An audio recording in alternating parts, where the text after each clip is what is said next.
This week, Premier Rachel Notley called an election in Alberta, but just a few days into the campaign, and this race is getting really down and dirty. Polls suggest that Jason Kenney and his United Conservatives could win by a landslide. Notley and the NDP are trying to close that gap by painting Kenney's party as intolerant, because a number of United Conservative Party members have been linked to homophobia, racism, and white supremacy. In fact, just hours before Notley called the election, one of Kenney's star candidates had to step down. Her name is Callan Ford, and she abruptly resigned after a private Facebook conversation was made public. We obtained screen grabs of a messenger chat between her and a longtime Conservative. The comments seemed to show that Ford lamented the replacement of white peoples in their homelands and implied white terrorists are treated more harshly than Islamist terrorists. Other screen grabs we reviewed suggest she wrote, "Gay pride parades began as a celebration of vice and transgression." Callan Ford says those Facebook messages were taken out of context. But the NDP has now started running attack ads framing the United Conservative Party and Jason Kenney as intolerant. The NDP dug up footage from decades ago when Kenney lobbied to overturn a law that allowed gay men to visit their dying partners during the AIDS epidemic. Jason Kenney bragged about stopping dying AIDS patients from seeing their same-sex spouses in hospital. This man has been campaigning against people's rights his whole life. Is this a premier?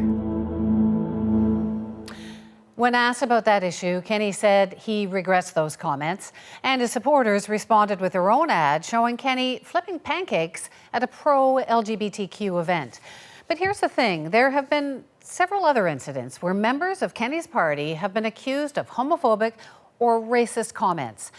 One United Conservative Party candidate was disqualified after posing for this photo with Ty Hunt, a member of the militant anti-Muslim and anti-immigrant group Soldiers of Odin. Lance Coulter said, "People showed up to an event. They were polite. They were cordial. I said hello, had a conversation with them." The UCP was quick to disqualify Coulter, saying, "We are frankly disturbed with your cavalier attitude taken to a hate group attending a United Conservative Party event." Just a few months later, that same man, Ty Hunt, showed up with 4 others at Edmonton's Al-Rashid Mosque. The mosque tweeted that 2 suspicious men entered the mosque today in what seemed like an attempt to scout the property and provoke our community. Hunt told Global News he was there so he could use the bathroom and ask questions about Islam. Edmonton police are now investigating. And at least 5 other UCP hopefuls got dropped, most often for comments about Muslims. And party policy suggests they had all been vetted as potential nominees. For example, Todd Beasley referred to Muslims as fools worshipping Satan. Maureen Zelmer posted a meme on Instagram calling Mohammed a pedophile and said fanatics rule Islam. And Cindy Ross compared Muslims in Fort McMurray to bank robbers. Naheed Nenshi is the mayor of Calgary, and he joins us from there. So, Mayor Nenshi, you've seen this list. Are these just a few people with unfortunate views, or is there a broader concern here? There's definitely a broader concern here, but I want to be clear. It's not a concern about the United Conservative Party in Alberta, but it is a concern about them. All of this goes together because fundamentally what we have is a world where values have shifted very recently in the last few years to make this kind of conversation, this kind of talk, more acceptable. And I would argue to you that after what happened in Christchurch, I was horrified by it. My heart was broken. It is broken by it. Certainly we pray for the dead and for their families and for their communities.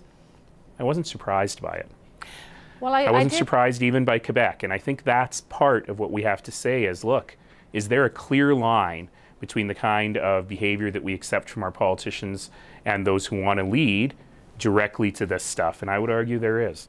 It's really important, especially as these lines are blurring, for politicians on all sides of the spectrum to make sure that they are not going somewhere for short-term votes, saying, well, but is that what if you're I kind of close my eyes to this, or pretend that I didn't hear that question, or say, sure, Faith Goldie spoke at the same event as me, but it was hours apart.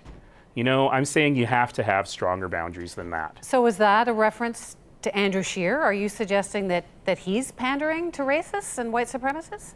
When you look at what happened when Mr. Bernier started his own party, you will see that Mr. Shearer and his party's response was, oh, that's just Max doing what Max does. I very, very rarely heard them actually denouncing what he said. And yeah, I think there's a political reason for that. So you are saying that you think that both Kenney and Shearer are pandering for votes to extremist views? I'm saying that you can't play footsie with folks like this. And by the way, if it was the New Democrats here in Alberta and they were palling around with, radical environmentalists who want to close down the oil sands, I'd say the same thing. And are you saying that there is a link between this sort of open tent, everybody come in sort of approach, this populist approach, and actual violent acts? I mean, is that what you're actually worried about? Look, Wendy, I'll tell you in my own life, I was elected in 2010. And when I was first elected, shortly after my election, I found myself super famous. Everyone in the world wanted to talk to me. And I thought it was because I'm super good looking and ran an awesome campaign. It turns out it wasn't about that at all, right? It wasn't even about the color of my skin. It was about how can you be the first Muslim mayor of a big Western city. Now, my third election in 2017, I'm a pretty known quantity. I've been around for a while. And at that point was the first point when I started to hear anti-Muslim rhetoric, when I started to hear racist rhetoric aimed at me, and I thought to myself, well, that's not going to work because everybody knows me already. But I was pretty shocked that the public discussion had changed so much that even someone who's running for their third term would still be the target of all this. And I thought to myself, geez, if I was someone who was just interested in getting into politics, if I was running in my first election and I had to face this, well, I would never do that again. So what is it exactly that you want? Do you want people like Andrew Shearer or Jason Kenney to start using words like Islamophobia? Do you want them reaching out more to Muslims? I mean, what is it that you want done? I want to be clear, it's not because I'm a Muslim, okay? As I said after Christchurch, as I said after Quebec City, my heart breaks not because I'm a Muslim, it breaks because I'm a human being. And it's not just about Muslims. It is about all of those who feel like they're scared to go worship, or they're scared to go to school, or they feel like there are parts of our society that are closed off to them. We have an entire provincial government that is suggesting that you may not be able to get jobs in the public service or receive public services because you wear an article of your faith. And these are the kinds of things we got to be super careful about. The reason Calgary works, and I would posit the reason Canada works, is because, as a hospital in Ontario put it, we don't care what's on your head, we care what's in your head. Mayor Nenshi, thank you so much for talking to me about this. Thank you. Thank you. Calgary Mayor Naheed Nenshi. We invited the United Conservative Party to appear on our program, but they didn't get back to us. Coming up, we will tackle this topic with two high-profile Alberta Conservatives, Danielle Smith and Monty Solberg. But first, take a look at this. Hate crimes are up 38% in Alberta, but nationwide, 47%. And hate groups, well, there are now 300 operating across Canada, more than ever. This weekend, Conservative leader Andrew Shearer, like Jason Kenney, was asked about accusations that he hasn't done enough to condemn Islamophobia and distance himself from those advocating violence. Shearer said he didn't think that was true. Anybody who uses terms to try to paint a broad brush against an entire group of people, I reject anyone who would, who would speak out based on Islamophobic principles. My next guests are both former Alberta politicians. Danielle Smith is the former leader of the Wild Rose Party. She's now a radio host at 770 CHQR in Calgary. And Monty Solberg is a former Conservative Party MP and former immigration minister.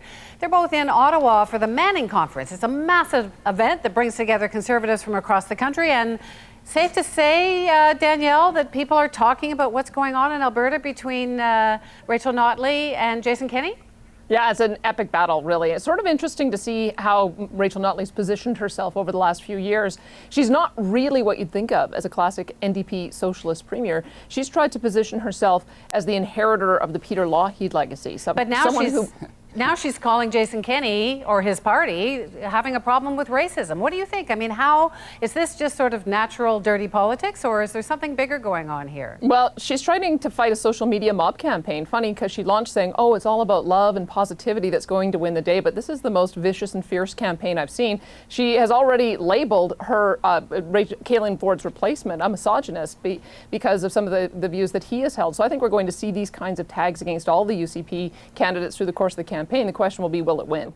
Monty, this has been a debate that's gone on for decades. Social media is here now, but there's also this sort of growth of populism, this idea of, let's have a big tent. I mean, how much is that having an impact on things?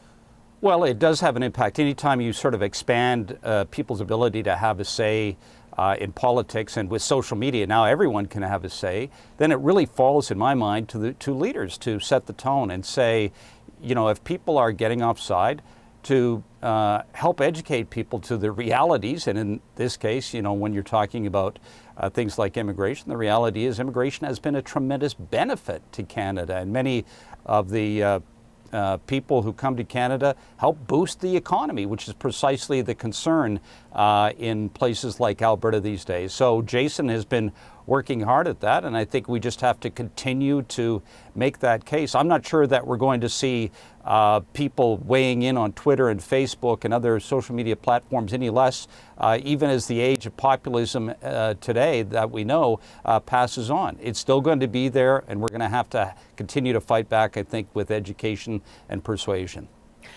Danielle, Naheed Nenshi, the mayor of Calgary, is saying that leaders, Conservative leaders in particular, he seemed to be identifying, need to make it clearer that there is an Islamophobia problem, and that there needs to be more caution in terms of how people speak about their concerns about Muslims and other forms of immigration. What do you say to that? Well, sure, yes, absolutely. But I think we also need to talk about the things that unite us as opposed to the ones that divide us. And I think that Jason Kenney is trying to do that. And to Monty's point, Albertans love immigration. We were very proud of the fact that we were receiving a net number of people coming to our province, helping it grow. The Liberals at the federal level, they never wrote into the immigration guide that gay and lesbian rights were ones that you had to value and respect if you came to Canada. That was an initiative of Jason Kenney. There is no Conservative who has done more outreach to cultural communities than him. And so I think that there will always be people who say intolerant things, extremist things, on both sides of the spectrum, and you have to judge the person who is running for leadership and see whether or not they have the tolerance for those statements. He does not. He's made that absolutely clear. One last question, Monty. Is there anything particular about Alberta or Albertans? Like, is it, the suggestion being made is that there's something particular to the UCP or to Kenney or to Albertans in terms of intolerant views? No, I don't think so. I mean, people, right now, people are reacting to a lot of issues. For instance, illegal immigration into Canada. People are frustrated by that. And there is a legitimate discussion that needs to occur about people just wandering across the border into Canada, staying at hotels in Toronto. People get frustrated by that, and they speak out against it. So it is legitimate to have a discussion about those kinds of issues. People, of course, need to be temperate. They need to be precise in their language, not sweeping, which, again, I think is part of the role that leaders have to play, is to remind people to be a bit more precise and work with facts as opposed to being sweeping in their assertions. And I think everyone's going to have to adjust to that in this new world of social media, where people instantly react to whatever incident, and then it's sort of left to leaders in some cases to clean up the mess after.